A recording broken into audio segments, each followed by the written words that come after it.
Армысың арқадағы барша халқым, сақтаған әдет ғұрып өнер салтын. Сәлем беріп кетейін баршаңызға, таныстырып өтейін бұл отбасын. Мынау менің қызым Азиза. Мына мен әкем Асқат. Мына мен анам Аялым. Азиза қызым, екеуміз көрпеше тігеміз. Көрпешеге ою өрнектері, қазақтың ою өрнектері көп қой. Бірақ біз соның ішінен қошқар мүйіз оюын аламыз. Соған әкешін үлгісін жасап берсе, көмектесесің бе әкесі? Әрине, қызым.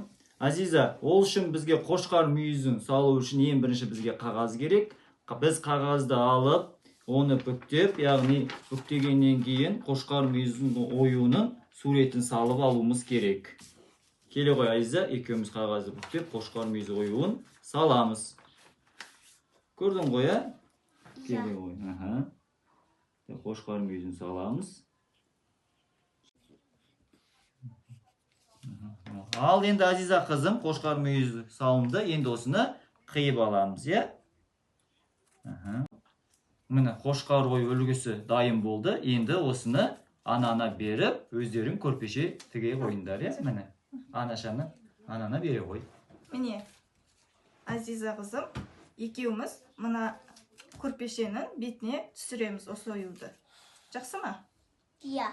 Азиза қызым, әкен дайындаған оюды біз матаға түсіріп алдық. Енді оны ыстық желінің көмегімен мына жерге жабыстырамыз. Сен маған көмектесесің бе? Азиза қызым, ыстық клеймен жұмыс істегенде қауіпсіздік ережесін сақтау керек.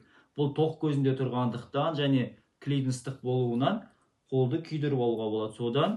Сондықтан байқап істеу керек,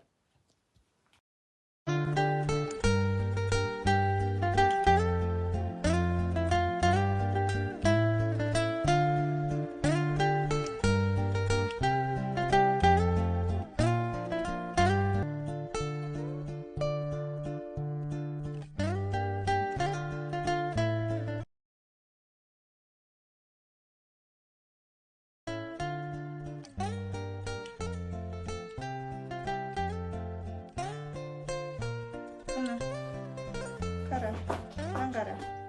Осылай тігеміз, Қызым, біздің жасаған көрпешеміз дайын болды. Міне, ұнады ма саған? Ұнады.